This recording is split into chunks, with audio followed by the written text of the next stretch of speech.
Hey, First Baptist, fire up the Keurig. It's time for Coffee with Chris. Today I got a special guest with me, Brother Todd Jones.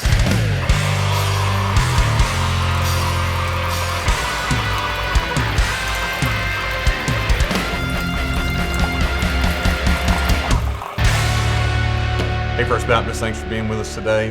Today I got my executive pastor, our executive pastor with me today. That's Mr. Todd Jones, and Todd has been here a long time, but some of y'all haven't had an opportunity to hear his story, get to know him the way you've gotten to know me, and so I just thought it would be a great opportunity for us to sit down and just talk a little bit about how we work together, give you a glimpse into his ministry, and over the next few months I hope to do that with a number of other staff members as well, just so you can really learn how your church is led and who you're praying for as you pray for us by name. And I know many of you do that, and we're very, very thankful. So Todd, tell us a little bit about yourself, man. I know you grew up in the area, Jacksonville's home, but give us a brief synopsis of your life and tell us a little bit about your family.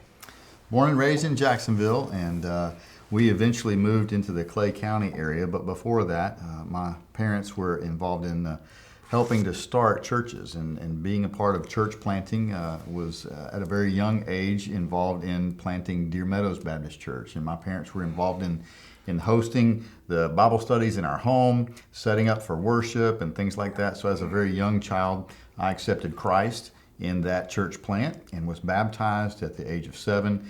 And really, looking back, I can see where God was preparing me even then in my childhood for what I do now in ministry. And so Deer Meadows is actually a sister church of ours in the Jacksonville Baptist Association. You were one of the first people ever baptized in that church, weren't you? That's right. That's really cool. That's really cool. So, okay, keep going. Well, we moved out to Clay County, and my family continued in the mode of church planting and being involved in such. And so we had Lake Asbury Baptist Church that began in my grandmother's house and in the Lake Asbury Community Center. And again, having Bible study, having worship, being involved in setting up, cleaning up, going door to door, and things like that. I was a little bit older, and so I was a little bit more involved in that church plant and got to see behind the scenes and what it took to kind of make those things happen. So again, that's where I felt the call to ministry in that church. Good deal. And so you feel called to ministry. How old were you when that happened? I was in high school, had opportunity to lead in Bible studies, being in a band or leading in worship and singing at various student events around the Jacksonville area and within my own church there. And when I felt called to ministry, I went to a Baptist college, Carson Newman College up in Tennessee, got a degree in music and also got a degree in child and family development and got a minor in religion. And while I was there, I also worked in several churches, and I found it very valuable that I was learning in the classroom, but also learning on the job as I was serving in local churches there. All right. And then, of course, you met someone very special when you were at Carson Newman, didn't you? I would say I did meet someone special. You hit the nail on the head there. Met a coal miner's daughter from Virginia, and Tracy and I have been married and have 4 beautiful children God has blessed us with, and we're excited to say that we've seen each of them come to know Jesus Christ over the years, and we feel very blessed to know that they're using their gifts for the Lord as well. So true story and little known fact here. So I spent part of my formative years in Green Cove Springs, and Todd moved to Middleburg when he was a young kid. So we actually went back and compared notes. We actually played Pop Warner football against each other, even though we didn't know each other back then. And when I was in high school, we played against Middleburg High School, and when Todd was there. And so our paths were kind of running parallel to each other in some ways long before we ever met. And it's just neat to kind of know that, and it's always just a reminder that when God brought me to First Baptist, He actually brought me home. Yeah. And so, okay, so you graduate college. By the way, Todd went up to Carson Newman to play sports too, right? So you played. Well, I went to play sports, but got more involved in music and worship and things like that, and so eventually working in music and ministry, student ministry, and things like that. Kind of focused on that aspect, but I felt the Lord calling me away from doing music ministry, more into working with children and students and families, and then felt the Lord leading me to seminary. And so I went to Southwestern Theological Seminary in Texas, and we went out there, and that's where our son Jake was born. And it was a very special time in our lives, but we were out there learning as we could how to be husband and wife, how to be mom and dad and how to be in ministry. And I'm very thankful for the pastors and the professors that I had opportunity to study under and to work with at the church that I served in. And we were very blessed as we had an enjoyable seminary experience. And I believe it once again prepared us for the type of ministry that we're involved in here today.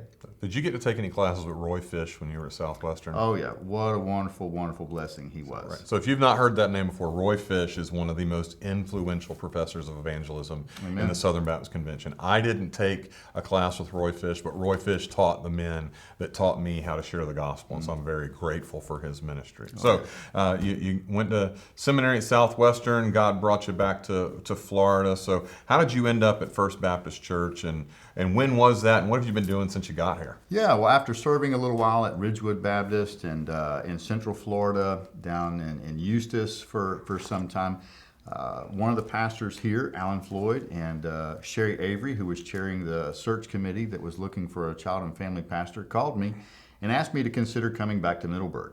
I had done some training events here, but never really saw myself coming home back to the area that I grew up, or to the area where I graduated high school, to a place where people kind of knew me and maybe knew things about me, and trying to minister there. But after a period of time and prayer and just really talking with my wife and with the search team, I felt like the Lord was in it.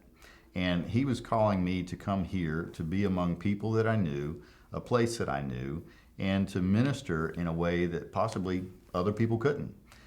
So in a sense, like you, I felt like I was coming home to minister. That's awesome, man. So you started out working with kids, but obviously you're not doing that now. So what exactly do you do now as the executive pastor? Well, my kids actually wonder that from time to time. Lots of people wonder what I do, but then again, some people wonder what I don't do. So I've served in music ministry, child and family ministries, overseeing a number of different things with small groups. But right now, as the associate pastor or executive pastor, I see my role as trying to make sure that the vision of the pastor and the ministry team as a whole can support whatever that vision is. So I want to make sure that our preschool ministry, children's ministry, student ministry, senior adult ministry, worship ministry, our pastoral care ministries all support the vision of the pastor and are all set up to be as effective as they can. So I'll have my hand in a little bit of everything, but my goal is to help every pastor and ministry area to be as effective as it can be. And to kind of free you as a pastor to use your gifts. As the pastor who preaches and teaches effectively, who builds relationships and casts vision, I want you to be able to focus on those things so I can take care of a lot of the behind the scenes things just to make sure everything's moving in the right direction. Right. And so, and that's a huge blessing to me because while I can do administration, it's not my passion.